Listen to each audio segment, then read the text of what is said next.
WS question বিলাক বা specific question বিলাক আমি অ্যাক্টিভ ভয়েসৰ পৰা কেনেকৈ পেসিভ ভয়েস কৰিম সেই বিষয়ে আজি আলোচনা কৰা হ'ব। প্ৰেজেন্ট ইনডিফিনিট টেন্স দি মই আৰম্ভ কৰিছো আৰু লগতে যিবিলাক WS ওয়াৰ্ডৰ ভয়েস চেঞ্জ হয় সেইবিলাক সফালে লিখি ৰাখিছো। What, when, why, how, who, whom and who মই সফালে লিখি ৰাখিছো। এতিয়া আমি প্ৰেজেন্ট ইনডিফিনিট টেন্সৰ এইবিলাক কেনেকৈ কৰিম। What do you want? Do আছে নিশ্চিতভাৱে এটো প্ৰেজেন্ট ইনডিফিনিট টেন্সৰ সেন্টেন্স হয়। এই প্ৰেজেন্ট ইনডিফিনিট টেন্সৰ সেন্টেন্সটোক আমি কেনেকৈ ভয়েস চেঞ্জ কৰিম, অ্যাক্টিভৰ পৰা কেনেকৈ ভয়েস কৰিম। প্ৰেজেন্ট ইনডিফিনিট টেন্সৰ যেতিয়া ভয়েস এটা দিয়া থাকিব অ্যাক্টিভত, তেতিয়া ডু নাইবা ডাস দি প্ৰশ্ন কৰা থাকিব, তেতিয়া আমি কেনেকৈ ভয়েসটো চেঞ্জ কৰিম। যেতিয়া হোৱাট থাকিব তেতিয়া পেসিভ ভয়েসত ইয়াৰ সাবজেক্ট হোৱাটে বহিব। যেতিয়া হোৱাট বহিব প্ৰেজেন্ট ইনডিফিনিট তাৰ পিছত প্ৰেজেন্ট ইনডিফিনিট টেন্সৰ যিকেইটা অক্সিলাৰি ভাৰ্ব এম ইজ আৰ তাৰ যিকোনো এটাৰ ভিতৰত ইজ টু সাধাৰণতে হোৱাটৰ ক্ষেত্ৰত বহে। হোৱাট ইজ তাৰ পিছত ভাৰ্ব টু আহিব, ভাৰ্বৰ past participle what is wanted, ভাৰ্বৰ পাস্ট পাৰ্টিসিপলৰ পিছত বাই, তাৰ পিছত যেটো অবজেক্ট থাকিব সাবজেক্ট দিয়া থাকিব ইউ, হেতু অবজেক্ট হ'ব। What is wanted by you question mark. ইয়াৰ পৰা আমি গম পাইছো কি পিছৰ সেন্টেন্সটো আমি কৰি আছো হোৱাট ডাজ হি সে, হোৱাট ডাজ হি সে। ইয়াৰ পিছত আৰু থাকিব পাৰে হোৱাট ডাজ হি সে টু মি, এনেকে থাকিব পাৰে, কিন্তু ইয়াতে লিখা নাই। পিছৰ সেন্টেন্সটো মই দেখুৱাই দিছো। হোৱাট থাকিলে হোৱাটে হয়। হোৱাট ডাজ হি সে, হোৱাট ইজ, তেতিয়া হলে হোৱাটৰ পিছত ইজ প্ৰেজেন্ট ইনডিফিনিট টেন্সৰ হোৱাট ইজ, তাৰ পিছত ভাৰ্ব টু আহিব, ভাৰ্বৰ past participle what is said, তাৰ পিছত বাই, তাৰ পিছত হি আছে, হি থাকিলে হিম হয়। What is said by him, ইয়াৰ পিছত যদি আৰু অবজেক্ট থাকে তেতিয়া হলে সেই অবজেক্ট আমি লিখিম, আৰু যদি না থাকে তেতিয়া হলে আমি কোশ্চেন মাৰ্ক বা প্ৰশ্নবোধক চিহ্নটো দি দিম। পিছৰ সেন্টেন্সটো what do they play in the field, what do they play, তাৰ পিছত মই অবজেক্ট এটা লিখি দিছো ইন দা ফিল্ড। এইটো আমি কেনেকৈ কৰিম, তেতিয়া হোৱাট থাকিলে যেতিয়া হোৱাটে হ'ব। হোৱাট ইজ নিশ্চিতভাৱে বহি গ'ল, হোৱাট ইজ তাৰ পিছত ভাৰ্বৰ past participle what is played, তাৰ পিছত বাই, দে থাকিলে কি হয় them, what is played by them, তাৰ পিছত যিখিনি অবজেক্ট আছে সেইখিনি আমি লিখি দিলো in the field. What is played by them in the field question mark দি দিলো। এইখিনিৰ পৰা এই তিনিটা সেন্টেন্স আমি যে কৰিলো, এই তিনিটা সেন্টেন্সৰ পৰা কি গম পোৱা গ'ল, অ্যাক্টিভ ভয়েসত প্রেজেন্ট ইনডিফিনিট টেন্সত, প্রেজেন্ট ইনডিফিনিট টেন্সত অ্যাক্টিভ ভয়েসত যেটো ফর্ম থাকিব হেতু হল সাবজেক্ট, তাৰ পিছত ডু আৰ ডাজ থাকিব, তাৰ পিছত হোৱাট, তাৰ পিছত ডু আৰ ডাজ, তাৰ পিছত এটা সাবজেক্ট থাকিল, এটো হি থাকিল, এটো দে থাকিল, তাৰ পিছত ভাৰ্বৰ V1 থাকিব, আৰু লাষ্টত অবজেক্ট গৈ থাকিল বহিল। অবজেক্ট কোনোবা সেন্টেন্সত থাকিব পাৰে, কোনোটো না থাকিব পাৰে। এইটো আমি পেসিভ কেনেকৈ কৰিছো, হোৱাটে ৰাখিছো, তাৰ পিছত এম ইজ আৰ তিনটাৰ এটা বহিছে, এম ইজ আৰ তিনটাৰ এটা বহিছে, তাৰ পিছত এই যেটো ভাৰ্ব দিয়া থাকে ভাৰ্বটোৰ V3 বহিছে পাস্ট পাৰ্টিসিপল, তাৰ পিছত বাই আমি নতুনকৈ যেটো নিয়ম মতে আনিছো, তাৰ পিছত যদি অবজেক্ট থাকে তেতিয়া হলে অবজেক্ট আমি বহাই দি কোশ্চেন মার্ক দি দিছো। এই ফর্ম যদি আমাৰ জনা থাকে তেতিয়া হলে আমি প্ৰেজেন্ট ইনডিফিনিট টেন্সৰ যিকোনো সেন্টেন্সকে আমি ভয়েস কৰিব পাৰিম। এতিয়া আহিছো আমি পাস্ট ইনডিফিনিট টেন্স লৈকে। এতিয়া এই একেটা সেন্টেন্সকেই আমি পাস্ট ইনডিফিনিটত কেনেকৈ কৰিব পাৰি দেখা যাওক। এই পাস্ট ইনডিফিনিট টেন্সত কোশ্চেন কৰা থাকিব ডিড এ দি পেলাই, what did you want, what did you want. এইটো বেলেগ একো তফাৎ নাই, কেৱল হোৱাট ডিড থাকিলে what was wanted by you. ঠিক একেদৰে দ্বিতীয় সেন্টেন্সটোত যদি দিয়া থাকে হোৱাট ডিড হি সে, পাষ্ট ইনডিফিনিট টেন্সত যদি পাষ্ট ইনডিফিনিট হয়, এইটো যদি পাষ্ট ইনডিফিনিট হয়, what did he say active ভয়েসত, তেতিয়াহ'লে হোৱাট ৱাজ সেড, ইয়াত কেৱল ৱাজ বহাই দিলে হৈ গ'ল, what was said by him. ঠিক একেদৰে থাৰ্ড নাম্বাৰ সেন্টেন্সটোত হোৱাট ডু দে প্লে, এই ডু যদি নহয় পাষ্ট ইনডিফিনিটত যদি থাকে, তেতিয়াহ'লে what did they play in the field, তেতিয়াহ'লে এই ৱাজটোৰ ঠাইত ইজটোৰ ঠাইত কেৱল ৱাজ আমি বহাই দিলেই হৈ গ'ল, what was played by them in the field. এই ফালৰ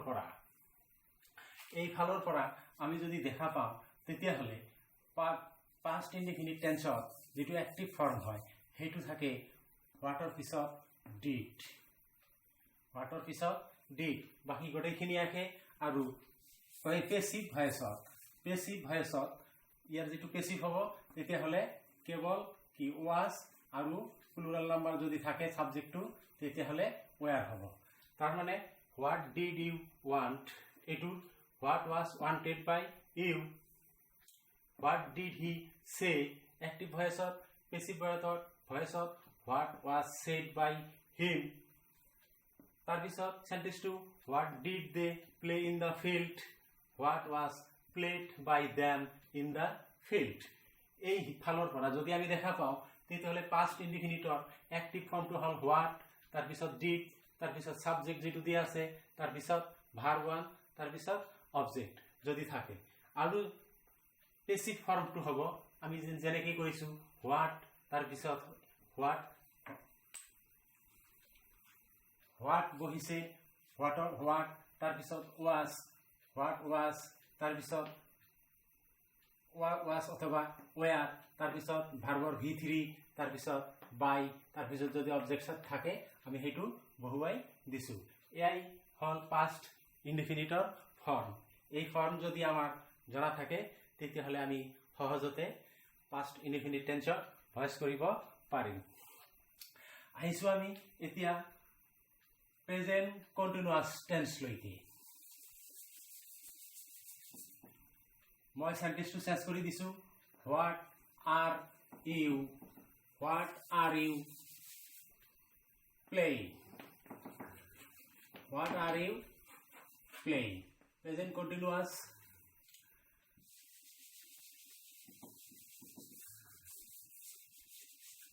হোৱাট আৰ ইউ প্লেইং যদি দিয়া থাকে, তেতিয়াহ'লে আমি এইটো কেনেকৈ কৰিম প্ৰেজেন্ট কণ্টিনিউয়াছ টেন্সত। Present continuous, what are you playing, what থাকিলে হোৱাটেই বহে, যেতিয়া হোৱাট থাকিলে হোৱাটেই বহিব, তেতিয়া হোৱাটৰ পিছত এম ইজ আৰ, যিটো তিনিটা আমাৰ প্ৰেজেন্ট কণ্টিনিউয়াছ টেন্স যেহেতু, সেইকাৰণে হোৱাট ইজ, তাৰপিছত হোৱাট ইজ এই ING থকাৰ কাৰণে আমি বিং বহুৱাব লাগিব, হোৱাট ইজ বিং প্লেড, তাৰপিছত বাই, তাৰপিছত what is being played by you. এই একেটা সেন্টেন্সকে এনেকুৱা যদি আৰু এটা সেন্টেন্স আমি লিখো, এইটো যদি এক্টিভ, এইটো হ'ল এক্টিভ আৰু এইটো হ'ল পেচিভ। যদি এনেকুৱা আৰু এটা সেন্টেন্স লিখো, what is he doing in the house, what is he doing in the house, তেতিয়াহ'লে ইয়াৰ পেচিভটো কি হ'ব, what is being done by him in the house। ইয়াৰ পৰা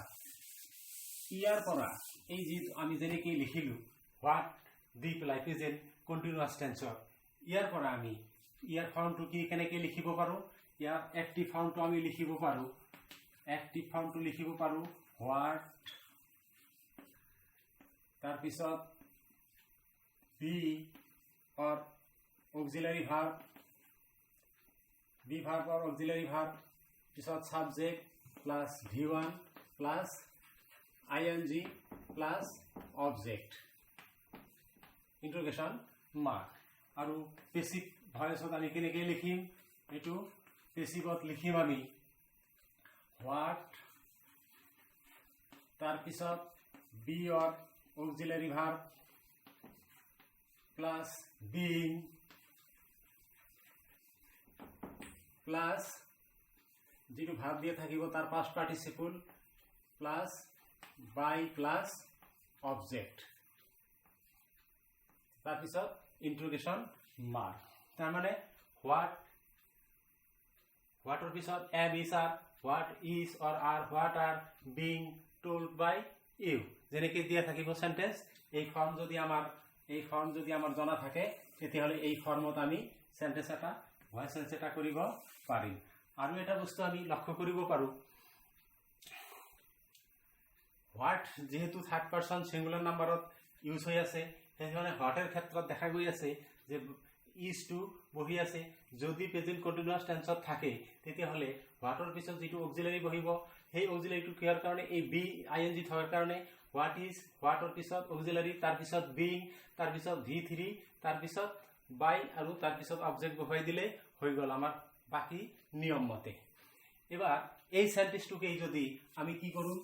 এনেকৈ যদি হয় আমি এটো যদি পাস্ট কন্টিনিউয়াসত লিখিবলৈ যাও তেতিয়াহলে কেনেকৈ হ'ব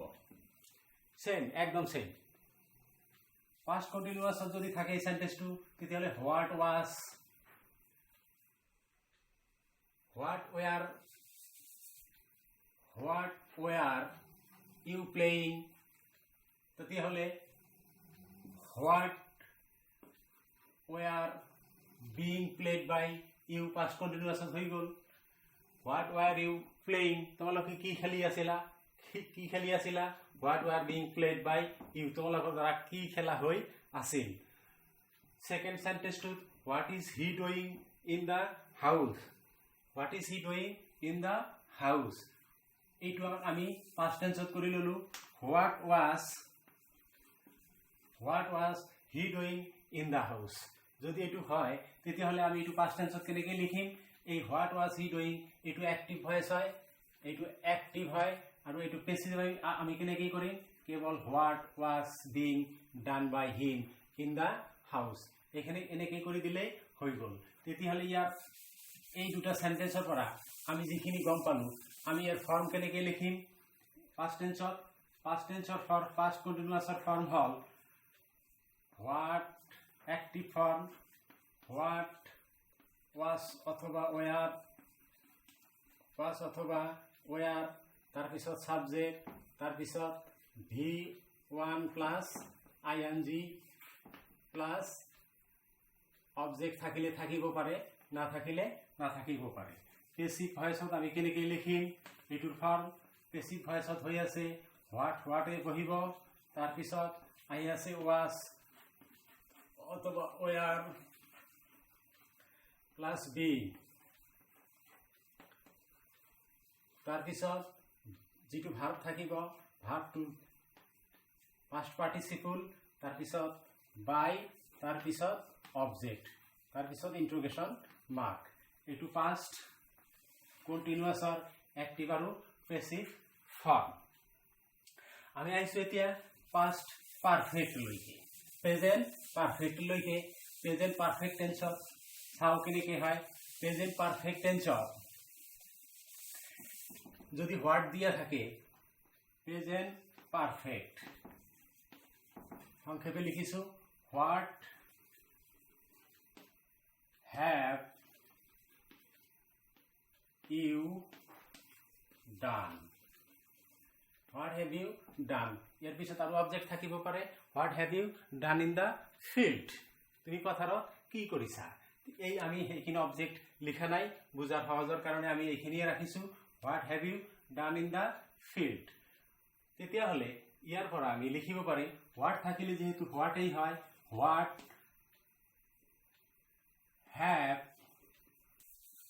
what has been ডান আমি নতুনকৈ আনিলো কি বিন হোৱাট হেজ বিন হেজৰ পিছত কি আহিল প্ৰেজেন্ট কন্টিনিউয়াছত যেনেকৈ বিং বহিছে ইয়াত আহিল কি been what has been done by U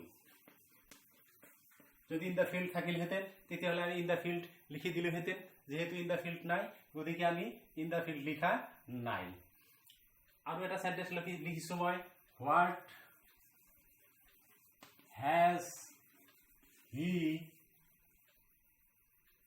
has he said to you what has he said to you তেতিয়াহ'লে what has been said by him to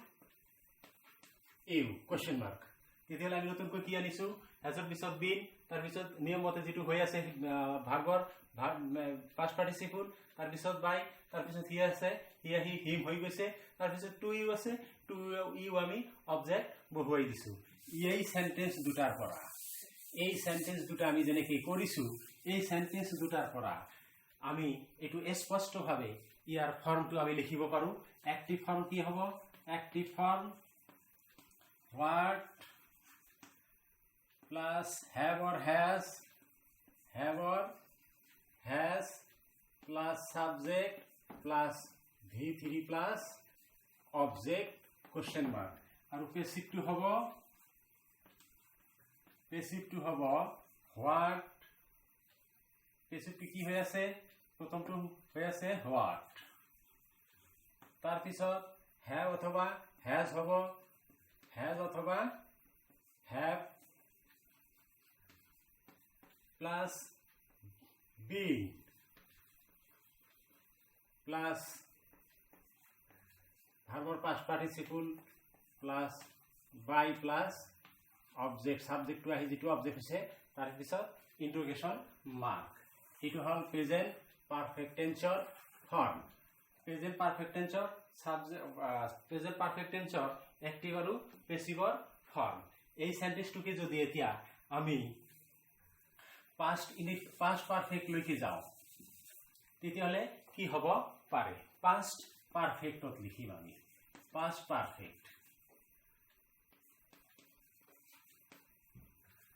পাৰফেক্টত যদি আমি কৰিবলৈ যাও তেতিয়াহলে এই হ্যাভৰ ঠাইত কেৱল কি থাকিব হ্যাড হ'ব আমি কিন্তু পাস্ট পারফেক্ট লৈকে আহিছো past perfect what had you done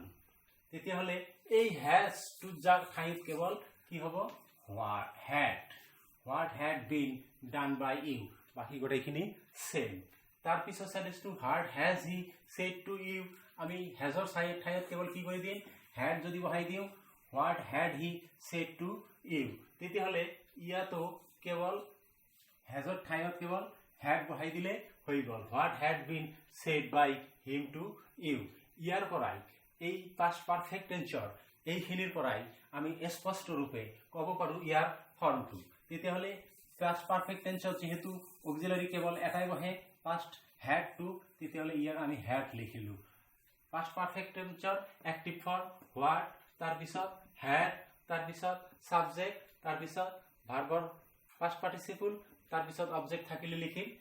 না থাকিলে কোশ্চেন মাৰ্ক ঠিক ইয়াৰ পেসিভ ভয়েসটো আমি কেনেকৈ কৰিছো হোৱাট তাৰ পিছত হ্যাড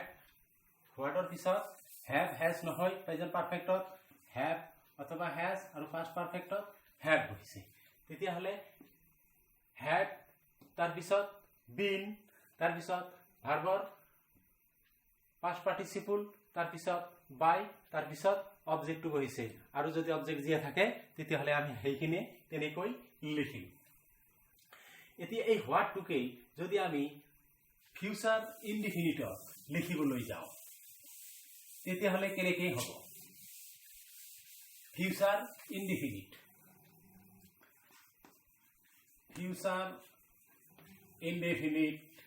আমি লিখিছো হোৱাট will you do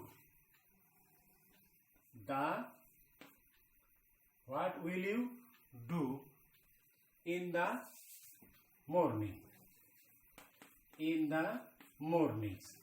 মই এটা সেন্টেন্স লিখিছোঁ what will you do in the morning আমি ফৰ্মটোহে ধৰি পেলাই সেন্টেন্সটো কৰিব পৰা হ'ব লাগে তেতিয়াহ'লে হোৱাট ইয়াৰ পেছিভ এইটো কোন ভয়েসত আছে আমি এইটো এক্টিভত লিখিছোঁ তেতিয়াহ'লে হোৱাট কি থাকিব হোৱাটেই থাকিব তাৰপিছত আমাৰ অক্সিলাৰি লাগিবই হোৱাট উইল তাৰপিছত সাবজেক্টটো আহিব হোৱাট উইল ইউ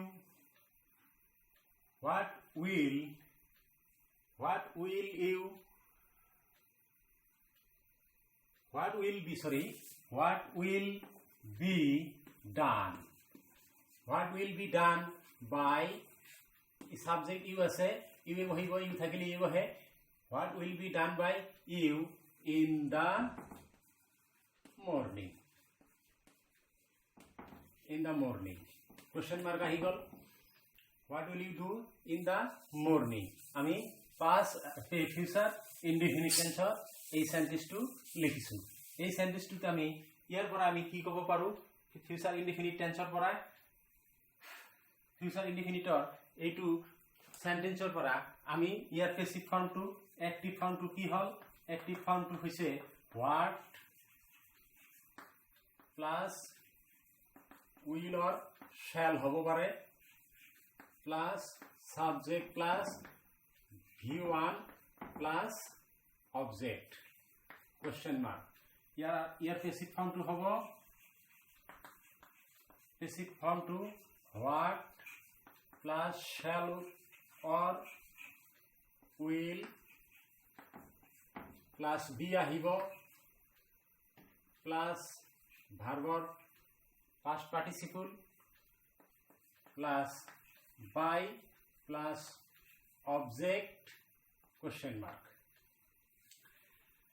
নিশ্চয় এটু past future indefinite ফর্ম হয় এই ফিউচার ইনডিফিনিটর এই ফর্মত আমি যদি আমার ফর্মটো জানা থাকে আমি নিশ্চিতভাবে সেন্টেন্স এটা